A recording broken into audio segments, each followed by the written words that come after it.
जब भी कभी बात होती है समुद्र में मौजूद सबसे खतरनाक जीवों की, तो मन में सबसे पहला ख्याल आता है शार्क्स का। अब चाहे वो आज के समय की सबसे बड़ी shark the great white shark हो या फिर प्राचीन समय में विलुप्त हो चुकी मेगालोडन शार्क, अपने अपने समय में समुद्र में इन सभी की हुकूमत चला करते थे। और कहा जाता है कि मेगालोडन शार्क दुनिया की सबसे बड़ी शार्क होने के साथ साथ धरती की सबसे ताकतवर जीव भी हुआ करते थे। और ऐसा भी माना जाता है कि धरती पर आज के समय में ऐसा कोई भी जीव मौजूद नहीं जो इस मछली से टकराने की हिम्मत रखता हो। खैर आज का तो पता नहीं, लेकिन आज से कई लाखों साल पहले मेगालोडन के समय में ही ऐसी बहुत से जीव हुआ करते थे जो मेगालोडन की तरह ही विशालकाय होने के साथ साथ खतरनाक भी हुआ करते थे। और उन जानवरों में से ही एक था लिवियाटन नाम का ये जानवर, जो कि वेल के ही प्रजाति का एक जीव हुआ करता था। अब वेल होने से ये मतलब नहीं कि लिवियाटन भी वेल की तरह ही नॉन डेंजरस एनिमल रहा होगा, बल्कि इसके एकदम विपरीत लिवियाटन का भी समुद्री जीवों के बीच काफी आतंक हुआ करता था। इसके नुकीले तेज दांत किसी भी जीव के टुकड़े कर देने के लिए काफी थे।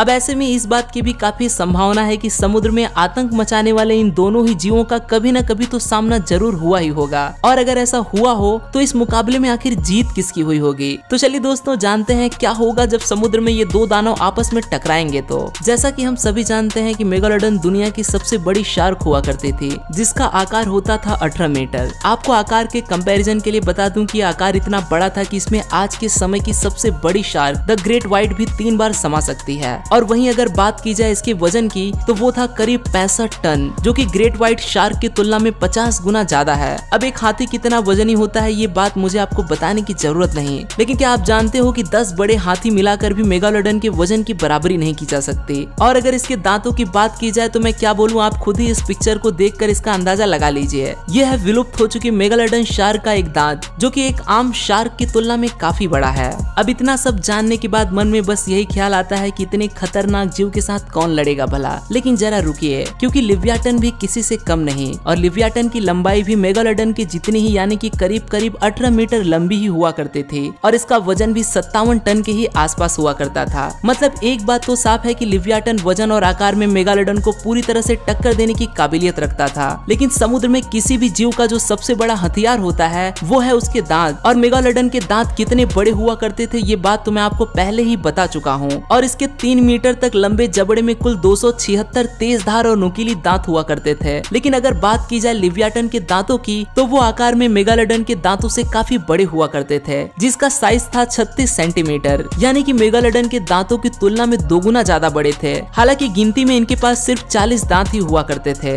पर अपने शिकार के चिथड़े उड़ा देने के लिए ये 40 दांत भी काफी थे।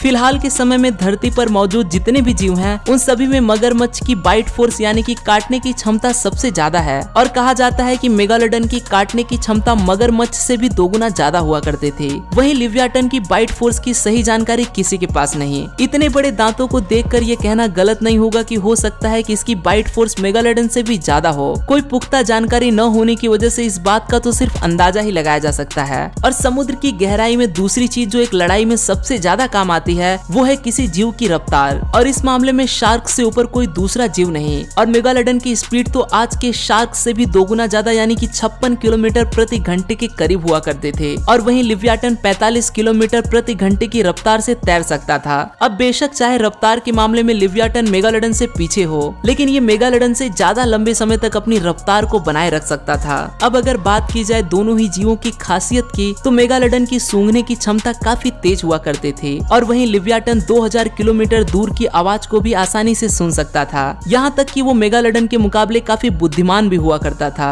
जिसके चलते ये अपने साथियों के साथ बातचीत भी किया करता था और मुसीबत के समय में उन्हें मदद के लिए पुकार भी सकता था। अब इन दोनों ही जीवों की इन क्षमताओं को आपस में कंपेयर करने के बाद ये कहना थोड़ा मुश्किल है कि इन दोनों ही जीवों की भिड़ंत होने के बाद जीत आखिर किसकी होगी। लेकिन कहीं न कहीं वजन, दांत और रफ्तार के चलते मेगालोडन के पास एडवांटेज थोड़ा ज्यादा है, जिसकी वजह से मेगालोडन लिवियाटन को ज्यादा नुकसान पहुंचाने की क्षमता रखती है। लेकिन अगर ऐसे में लिवियाटन ने पहला हमला कर दिया तो उस लड़ाई में वापसी कर पाना मेगालोडन के लिए भी आसान नहीं होगा। इन सभी बातों को जानने के बाद एक बात तो साफ है कि ये दोनों ही जीव एक दूसरे से किसी भी तरह से कम नहीं, और एक ही समय में मौजूद होने की वजह से ऐसे मौके भी जरूर रहे होंगे जब इनका एक दूसरे से सामना हुआ होगा। और ऐसे में जिस किसी ने भी पहला वार किया होगा जीत भी उसकी ही रही होगी। हाँ, ऐसा भी हो सकता है कि ये दोनों ही जीव एक दूसरे से दूर रहकर सिर्फ छोटे ही जीवों को अपना शिकार बनाना पसंद करते हो। अब सच क्या है ये तो पूरी तरह से कोई नहीं जानता। और आपका क्या मानना है इस वीडियो को देखने के बाद? क्या हुआ होगा जब ये दो जीव आपस में टकराए होंगे तो, और ऐसे में जीत किसकी हुई होगी? मुझे अपनी राय कमेंट्स करके जरूर बताएं। और अगर ऐसे ही किसी और भी जीव का कंपैरिजन वीडियो चाहते हो तो सजेशंस के लिए नीचे कमेंट बॉक्स में आपका स्वागत है। वीडियो पसंद आई हो तो इसे लाइक और शेयर करना मत भूलना। मैं जल्दी ही मिलता हूँ आपसे ऐसे ही एक और अमेजिंग वीडियो के साथ। तब तक के लिए बने रहें यूनिवर्स एडवेंचर की फैमिली का हिस्सा।